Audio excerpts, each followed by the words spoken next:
Oh dear me, I always told her to make a backlog and she didn't listen to me.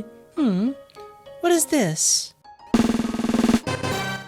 Oh, well that's right convenient now, isn't it? The Fallout Commander decks are almost here and they're looking really sweet. But as is the case with these videos, I'm not interested in the super powerful new commanders or the awesome splashy spells. No, obviously I'm drawn to the bobbleheads. Good evening, darlings and deviants. My name is Lucy and I'm just a little loony. Hopefully this video finds you well and I'm not in a holding cell in some Azorius prison. That's a weird and very specific intrusive thought. Anyway, the Fallout Commander decks should be, by the time this video is posted, fully spoiled. Luckily, the bobbleheads were all shown off pretty early in the cycle so I can start making some janky brews to share with you all. I'm so excited, let's get right on into it. Without further ado, let's start the show.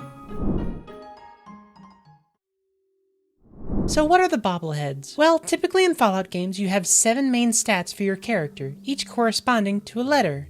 S for strength, P for perception, E for endurance, C for charisma, I for intelligence, A for agility, and L for luck. And in Fallout 3, 4, and 76, you could find Vault Tech bobbleheads at different points in the game. Each one increased your special stat by 1 point, or gave a different benefit if it wasn't part of the base 7 bobbleheads. 76 is the one exception, with the benefits being temporary and not necessarily a strict +1 to a stat, and I certainly have opinions on that choice, but that's for maybe a potential gaming channel I create. Today, we're talking about magic cards. Specifically, the 7 bobbleheads that will be released within the Fallout precons. There's one corresponding to each of the special stats, and each one is an artifact that costs 3 generic mana and taps to add 1 mana of any color to your mana pool. While I'm not normally a huge fan of manaliths, these each have a really cool ability that more than makes up for it. Let me go over them all to show you what I mean. For S, we have the Strength bobblehead. In addition to the manalith stats, you can pay 3 generic mana to tap it and put X +1/+1 counters on target creature,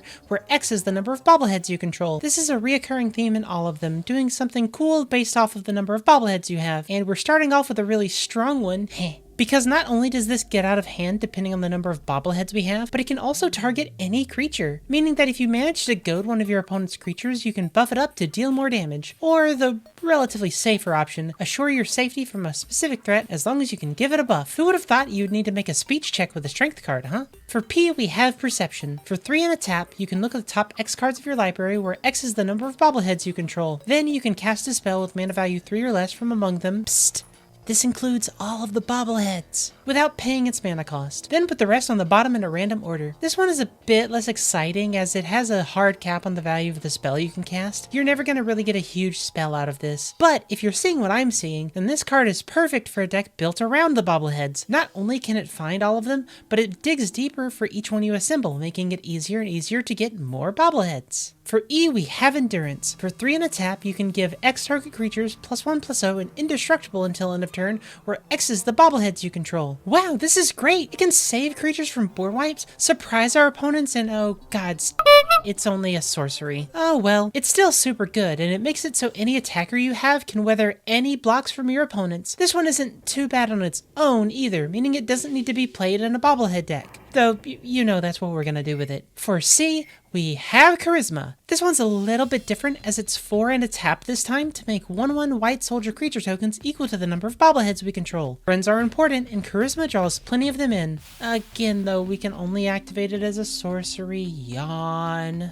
For I, we have intelligence. This card is the most expensive of the abilities. For 5 and a tap, you can draw a card for each bobblehead you control. This one requires the most setup and calculation of the lot, needing to factor in how much mana you have, which abilities you use on each of the bobbleheads, and which ones you use to pay for mana to pay for the abilities. You'll really need a lot of smarts to use this one. For A, we have agility, and this one doesn't activate only as a sorcery, which is great because if it wasn't, that would be a massive flavor fail. But what's it do? Well, for 3 and a tap, you get to target X creatures and give them haste, along with those creatures only being able to be blocked by creatures with haste. X is the number of bobbleheads, but I'm guessing y'all knew that by now. Finally, for L, we have luck. For only 1 and a tap, you can roll X 6-sided dice, where X is the number of bobbleheads you control. You then make a tapped treasure token for each even result. Well, that's pretty good. Gives you more potential there's more text. If you roll exactly 7 6s, you win the game? Holy cow. These bobbleheads are incredibly cool, and their internal synergies mean I just need to put them all into the same deck. So let's do that.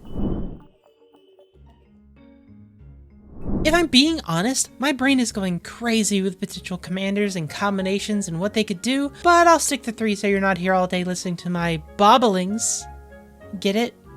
Bobblings? Like babblings, but with bobbleheads? Oh, never mind. Emery, Lurker of the Lock, is 2 and a blue for a 1/2 legendary merfolk wizard who costs 1 less for each artifact you control. Whenever she enters the battlefield, you mill 4 cards, and if you tap her, you can choose an artifact in your graveyard and cast it again. Emery, as a commander, provides a bit of resilience for the bobblehead strategy, so you can always keep your collection safe. Tanos, Urza's apprentice, is a blue and a red for a 1/3 legendary human artificer with haste. He lets you pay a blue, a red, and to tap him to copy target activated or triggered ability from an artifact source. That means we can double up on any of our cool bobblehead effects. Finally, one idea I've had is a partner pairing. Rebek, Architect of Ascension, and Kaidel, Chosen of Krufix. Kaidel is 2, a blue, and a green for a 2/3 legendary human wizard with partner who can tap to add a colorless to your mana pool for each card you've drawn this turn. Extra ramp is really useful, especially when you're trying to cast 3 mana rocks so that we can, keep that train a-going. But it's even better since we have Rebek. She's 3 and a white for a 3/4 legendary human artificer who gives artifacts you control protection from each mana value among artifacts you control. So, for example, if you have a Soul Ring, an Arcane Signet, and a bobblehead, they all have protection from mana values 1, 2, and 3. Board wipes still make you a little bit sad, but such is the risk of collecting, am I right? There's honestly so many more options for commanders you could pick for a deck like this. If you have any other suggestions, drop a comment down below and let me know. I'm really excited to see what you guys think about these. So there's 7 bobbleheads total in this set of precons, but if y'all know me at all, you know that I'm a little loony. So let's see how many ways we can dream up to bulk up our collection of bobbleheads. First off, we have Replication Specialist and Mirrorworks, 2 5-mana cards that do similar things. Both of these cards let you pay 2 mana when a non-token artifact comes into play, and you make a token copy of the artifact. While the Specialist needs a blue mana to play and to copy, you get a 3/4 flyer attached to it all. Next up, we have Artificer class. While Fallout doesn't have classes per se, we can still level up like in the games. For 1 and a blue, you get a class enchantment that makes your first artifact spell each turn cost 1 mana less. Then, for 1 and another blue, we can level up to level 2. When you do that, you reveal cards from the top of your library until you reveal an artifact card. Then you put that card into your hand and the rest at the bottom of your library in a random order. It helps us find the bobbleheads for the 6 mana level 3. At the beginning of your end step, create a token that's a copy of a target artifact you control. This is the easiest way to get tokens every turn. While it's a bit unfortunate that it happens in the end step and we can't really use the abilities at the time because most of them are sorcery speed because Wizards hates fun,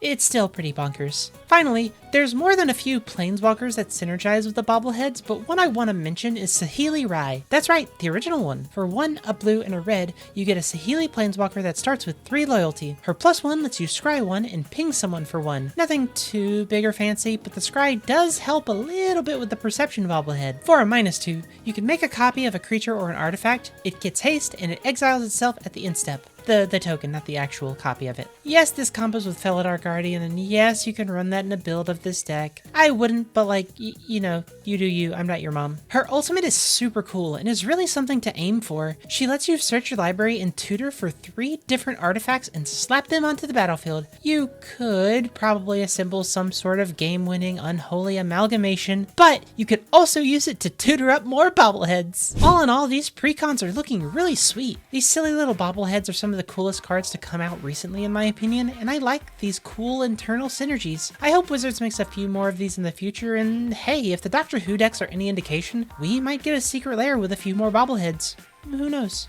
If you liked what you saw, be sure to like and check out another video. This one is on the Wise Mothman if you're in the mood to watch another Fallout video, and this one's on Slime Against Humanity. That's kind of close to Fallout, right? Also, be sure to subscribe. It lets me know that I'm doing a good job and it keeps this show on the road. As always, thank you all so very much for watching, and until next time, au revoir!